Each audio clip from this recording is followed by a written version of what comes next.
Hello, this is MemeAnalysis, and today we're going to be looking at the meme Me and the Boys. A meme which consists of a cast of 60s Spider-Man cartoon villains. We have Rhino, we have Vulture, we have Green Goblin, and we have the Shocker. And as many old cartoons, the characters look pretty ridiculous. So we can kind of immediately see why it became a funny meme. But I think it's important to look at the lineage of 60s Spider-Man memes. The meme that most immediately preceded Me and the Boys, and I think is the genesis of it, is a meme of the Rhino making a face, and it says, me trying on a funny hat and waiting for my friend to turn around. So immediately we get a kind of relatable meme. We're relating to a funny expression from a cartoon. But there are more 60s Spider-Man memes. We have the very famous Get Me Photos of Spider-Man with J. Jonah Jameson. We have the famous, and it was even replicated in the Spider-Verse movie, of the two 60s Spider-Mans pointing at each other. And then I think this might be the oldest. It is Spider-Man sitting at a desk with a photograph of himself behind him. So these are the origins of the 60s Spider-Man meme.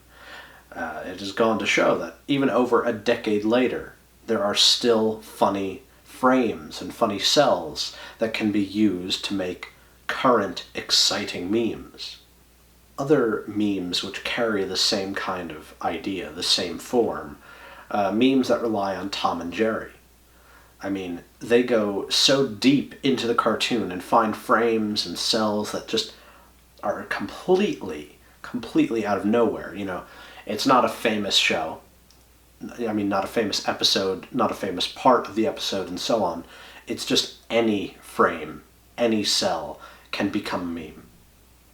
And of course, we know very well that this is being done with SpongeBob, which is one that has, I would say, almost monthly, there's a different SpongeBob frame that becomes a popular meme. I mean, I could count listless examples, but I'm sure that we'll be able to see them. This is also being done, to an extent, with movies, especially movies that we enjoyed as children, and then for a little bit thought, these movies sucked, they were so dumb, but now they have been redeemed. They have been redeemed through the power of memes.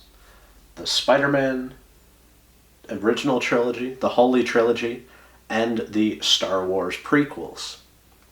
Both of which we thought, oh, terrible dialogue, so cheesy, so silly.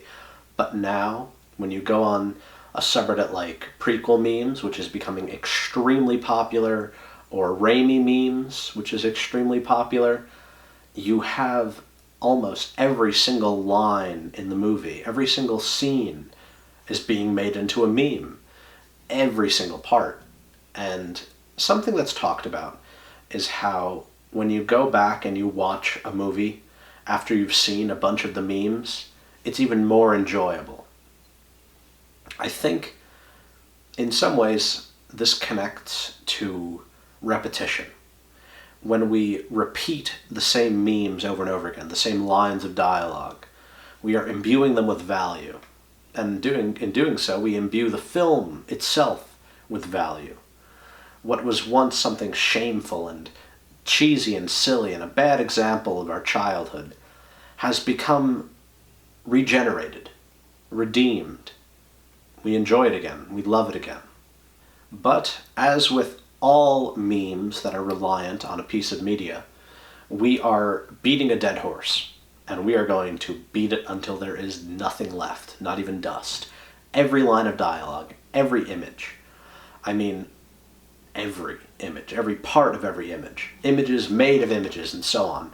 The infinite creativity of that mimetic consciousness expresses itself through almost vampirically sucking mimetic force out of any franchise, out of any media, until there is nothing left that is not a meme.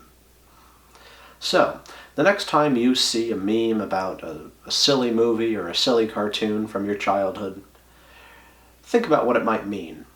And remember, memes matter.